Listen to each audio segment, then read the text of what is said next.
আসসালামু আলাইকুম এভরিওয়ান। আশা করি সবাই সুস্থ আছেন এবং ভালো আছেন এবং সবার ঈদের দিন আশা করি বেশ ভালোই কেটেছে।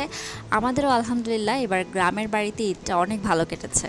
আজকে কিন্তু আমি কোনো ঈদ ব্লগ শেয়ার করছি না, তবে ঈদের দিনে বা ঈদকে কেন্দ্র করে আমাদের যে খাওয়া দাওয়ার আয়োজন সেটাই আজকে আমি আলাদাভাবে শেয়ার করছি, কারণ ঈদের একটা খুব ইম্পর্ট্যান্ট পার্ট হচ্ছে খাওয়া দাওয়া।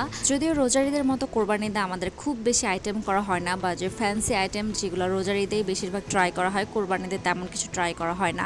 তার উপর এবার গ্রামের বাড়িতে ঈদ করছি, সো এখানে আমাদের হাঁড়ি পাতিল বাটি ঘটি বলতে গেলে সব উপকরণের লিমিটেড। সো এই লিমিটেড উপকরণ দিয়েই এবার ঈদের আমরা খাওয়া দাওয়ার আয়োজন করলাম। প্রথমে শুরু করছি চাঁদ রাত থেকে। আমার শাশুড়ি ঈদের আগের দিন রাতে এই সেমের জর্দাটা রেডি করে ফেলেছিল, এবং প্রত্যেক ঈদে উনি ঈদের আগের দিন রাতে এটা রেডি করে ফেলে।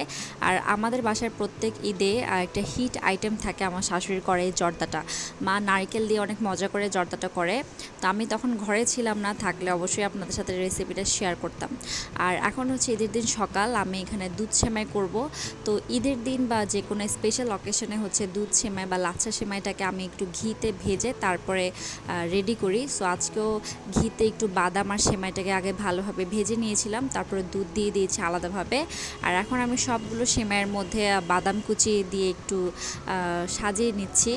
সো ঈদের দিন সকালে আমাদের নাস্তার মধ্যে ছিল 2 রকমের সেমাই, আর আমি একটু নুডলস রান্না করেছিলাম। নাস্তার আইটেম এর চেয়ে বেশি আর কিছু করা হয়নি। তো ঈদের নামাজের পর প্রথম নাস্তাটা সবাই আমাদের ঘরেই করেছে। আমার চাচাতো দেবর, ভাসুর, বাড়ির অন্যান্য কিছু মানুষ সবাই মিলে আমাদের ঘরের প্রথম নাস্তাটা করেছে। সো সেটার আলাদাই একটা আমেজ ছিল। আর আমি অবশ্য সেমাই দিয়ে খাওয়ার জন্য কিছু লুচিও রেডি করেছিলাম, তবে লুচি ভিডিও করার আগে অলমোস্ট শেষ। তো লাস্টে কয়েকটা ছিল, সেটাই আমি একটু ভিডিও করলাম। নাস্তার পর্ব শেষ হতে না হতে ওদিকে গরুর কাটাকুটি চলছে, আর এদিকে আমাদের দুপুরের খাবারের আয়োজন শুরু হয়ে গেছে। আমার শ্বশুর বাড়িতে আমি সবসময় দেখেছি যে কোরবানের প্রথম যে গোস্তটা সেটা হচ্ছে খিচুড়ি দিয়ে খাওয়া হয়। যদিও আমাদের নোয়াখালী বা চিটাগং ওই অঞ্চলের মানুষরা আমরা চালের রুটি দিয়েই খেতে বেশি পছন্দ করি, তবে এখানে সবাই খিচুড়ি দিয়েই খায়। তো আমার শাশুড়ি এখানে চাল ডালের মধ্যে সব রকমের মশলা দিয়ে দিয়েছে, আর আমি এখন সব কিছু মেখে নিচ্ছি। এটাকে মাখিয়ে চুকিয়ে বসিয়ে দেওয়া হবে। আজকে যেহেতু সব কিছু অনেক বেশি পরিমাণে রান্না হচ্ছে বড় হাঁড়িতে, সো আজকে আমাদের রান্নাবান্না সব খড়ির চুলায় রান্না হচ্ছে। আর আমি অবশ্য খড়ির চুলায় রান্না করতে পারি না, আমার শাশুড়ি রান্না করছে, আমি জাস্ট মাঝে একটু নেড়ে চেড়ে দিয়ে আসছি। তো আমাদের খিচুড়ি রান্না অলমোস্ট শেষের দিকে। আর এদিকে আমি গ্যাসের চুলায় একটু পোলাও রান্না করে নিচ্ছি, কারণ আমার শ্বশুর আবার এই ঝাল মাংসটা পোলাও দিয়ে খেতে পছন্দ করে। আর এছাড়া যেহেতু বাচ্চারা আছে, বাচ্চারা সবাই কিন্তু খিচুড়ি পছন্দ করে না, বাট পোলাওটা সবাই পছন্দ করে। এই কারণে আমি আজকে খিচুড়ির পাশাপাশি পোলাওটাও রেখেছি মেনুতে। তো আমাদের খিচুড়ি আর পোলাও অলমোস্ট একই সময় রান্না শেষ হয়েছে।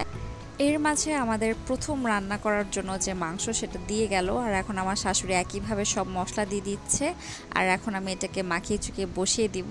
তো কোরবানের এই প্রথম মাংসটার মধ্যে কিন্তু খুব বেশি মশলার প্রয়োজন হয় না, বেসিক মশলাগুলো দিলেই অনেক টেস্ট আসে ভালো। তো তারপরে আজকে এক্সট্রা মশলা হিসেবে অল্প একটু টক দই ব্যবহার করা হয়েছে, আর তেল হিসেবে সরিষার তেল দেওয়া হয়েছে। সরিষার তেল দিয়ে রান্না করলে গরুর মাংসের টেস্ট অনেক চেঞ্জ হয়ে যায়। তো এখন আমি মাংসের সাথে সব মশলাকে ভালোভাবে মেখে নিলাম, আর একইভাবে খড়ির চুলায় রান্না বসিয়ে দিলাম। আর আমার শাশুড়ি যেহেতু আজকে বেশ ব্যস্ত, তো আমি এখানে বসে আছি, একটু পরপর নাড়াচাড়া করে দিচ্ছি। আর মা একটু পরপর এসে এসে খোঁজ নিচ্ছিল আর আমাকে ডিরেকশান দিচ্ছিল। তো সেদিন আমাদের দুপুরের মেনুতে ছিল পোলাও, খিচুড়ি আর গরুর মাংস। আর ঈদের দিন সকালের মতো দুপুরেও আমাদের বাসায় খাবারের আয়োজন করা হয়েছিল। আমার চাচাতো দেবর, ভাসুর, ওনারাও খেয়েছে। ইভেন বাড়ির যত ফ্যামিলি আছে সবাই সেদিন দুপুরে আমাদের বাসাতেই খাওয়া দাওয়া করেছে। সো ওই সময় আমি খুবই ব্যস্ত সময় কাটিয়েছি। এরপরে হচ্ছে সন্ধ্যার দিকে আমরা একটু নদীর পাড়ে ঘুরতে গিয়েছিলাম, আর সেখানে আমরা ফুচকা খেয়েছি, চা খেয়েছি, বাদাম খেয়েছি। সো যেহেতু ঈদের দিনের খাওয়া দাওয়া নিয়ে আমার আজকের এই ভিডিও, সো ভাবলাম যেগুলো আমি অ্যাড করে দেই। আর দুপুরে আমরা যে মাংসটা রান্না করেছিলাম সেটা আলহামদুলিল্লাহ দুপুরেই শেষ, যেহেতু অনেক মানুষের খাবারের আয়োজন করা হয়েছিল। তো রাতের জন্য আমাদেরকে আবারও গরুর মাংস রান্না করতে হয়েছে। আর রাতে আমাদের মেনুতে ছিল গরুর মাংস আর চালের রুটি। যেটা ভিডিও শুরুতে বলছিলাম যে আমাদের নোয়াখালী, কুমিল্লা, চিটাগং ওই অঞ্চলের মানুষেরা কোরবানের সময় চালের রুটি দিয়েই মাংসটা খেতে পছন্দ করে। তো আমারও সেম, আমার বিয়ের পর শুধু প্রথম ঈদে চালের রুটিটা মিসিং ছিল।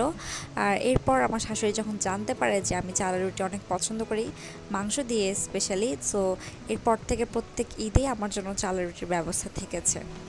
যদিও এটা আহামরি কিছু না, বাট আমার জন্য এটা বেশ প্লেজেন্ট একটা ব্যাপার। তো আজকের ভিডিও আমি এখানেই শেষ করছি। ভিডিও কেমন লাগলো জানাতে পারেন।